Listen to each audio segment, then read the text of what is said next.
వేదికను అలంకరించిన పెద్దలకు, నా ముందున్న నా ప్రజలకు, అపర భగీరథుడు, ఆపద్బాంధవుడు, బలరాముడైన మన ముఖ్యమంత్రి వర్య శ్రీ నారా చంద్రబాబు నాయుడు గారికి నా వందనం, అభివందనం. ఈరోజు మీ ముందుకు ఏదో స్పీచ్ ఇచ్చేదానికి రాలేదు.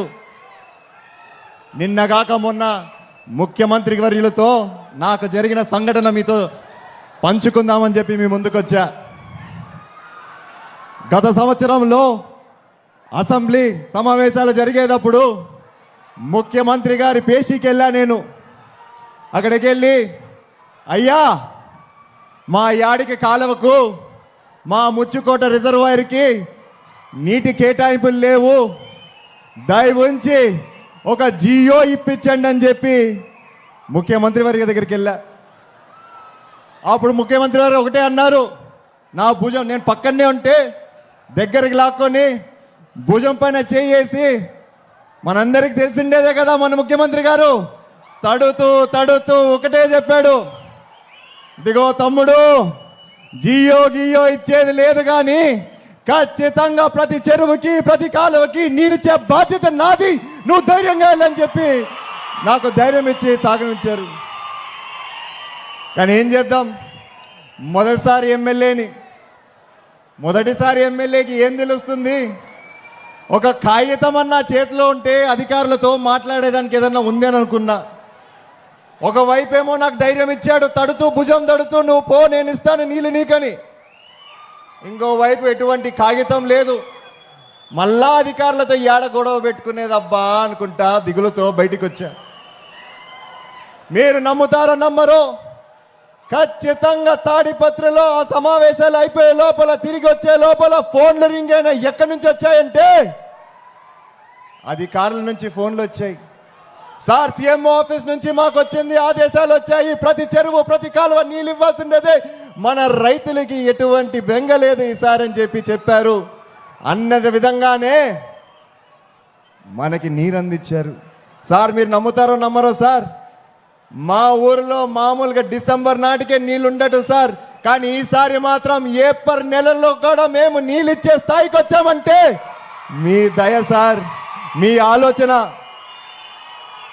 సార్. ఇంకో విషయం చెప్తా సార్ మీకు,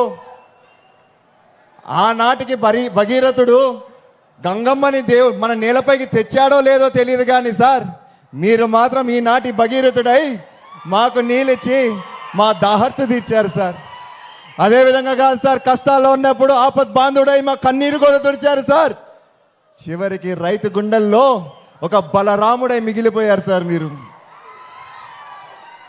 సార్, నీరిచ్చారు, బ్రహ్మాండంగా ఉంది సార్. మాకు చిన్న చిన్న సమస్యలు కూడా ఉన్నాయి సార్, మా కాలువలు ఉన్నాయి సార్.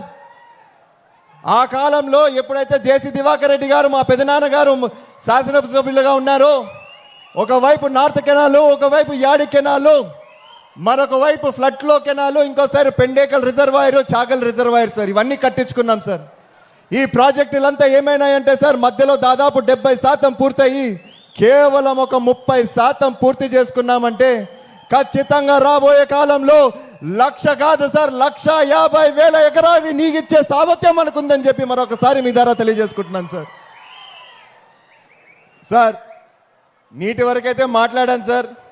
మా యాడికి ప్రజలకి నాళ్ళ నుంచి ఒక కోరిక ఉంది సార్. మా యాడికిలో యువత సార్, కాలేజ్ నుంచి డ్రాప్ అవుట్లు ఎక్కువ అయిపోతున్నాయి సార్. కేవలం ఒకే ఒక కారణం, మాకు దగ్గరలో ఎటువంటి జూనియర్ కాలేజీలు లేవు సార్. ఒకవైపు చూస్తే తాడిపత్రి దాదాపు 30 కిలోమీటర్లు, ఇంకోవైపు చూస్తే గుత్తి అదొక 30 కిలోమీటర్, హెడ్ క్వార్టర్ అనంతపూర్ అయితే అదొక 60 కిలోమీటర్లు సార్. వీటికి చేరుకునే బదులు మీరు ఇంట్లో ఉండిపోండి, మాకు చదువులు వద్దని చెప్పి డ్రాప్అవుట్స్ ఎక్కువ అయిపోతున్నాయి సార్. సో దయవించి నేను కోరేది ఏంటంటే సార్, ఒకవైపు భూమిని నమ్ముకున్నాం సార్, మాకు ఇది తప్ప మాకు వేరే ఏది రాదు సార్ చేసుకోవడానికి.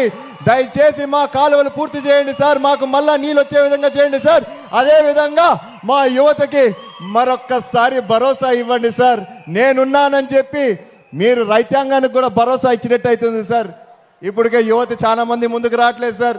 మీరు కానీ భరోసా ఇచ్చారంటే ఖచ్చితంగా రాబోయే కాలంలో ముందే మనం ఆర్టిఫిషియల్ ఇంటెలిజెన్స్ ఎక్కువైపోతుంది అంటున్నాం. ఉద్యోగాలు ఉంటాయి, ఉద్యోగాలు ఎక్కడికి పోవు. 1,00,000 ఉద్యోగాల దగ్గర ఒక 70,000 ఉద్యోగాలు రావచ్చేమో. ఈ 30,000 మందికి మనం న్యాయం చేయాలంటే సార్ ఖచ్చితంగా మన కాలువలు పూర్తి చేసుకోవాలా, మన రిజర్వాయర్లు చేసుకోవాలా. సో మరొక్కసారి ఈ సభాముఖంగా మిమ్మల్ని కోరేది ఏంటంటే సార్ మాకు నీళ్ళు ఇప్పించండి, మా రైతులు బాగు చూడని చెప్పి కోరుకుంటూ సెలవు తీసుకుంటున్నాను. జై అమరావతి, జై జై అమరావతి. మన గౌరవ శాసనసభ్యులు శ్రీ అస్మిత్ రెడ్డి గారికి కృతజ్ఞతలు చెల్లిస్తూ ఇప్పుడు గౌరవ పార్లమెంటు సభ్యులు గౌరవనీయులు శ్రీ అంబికా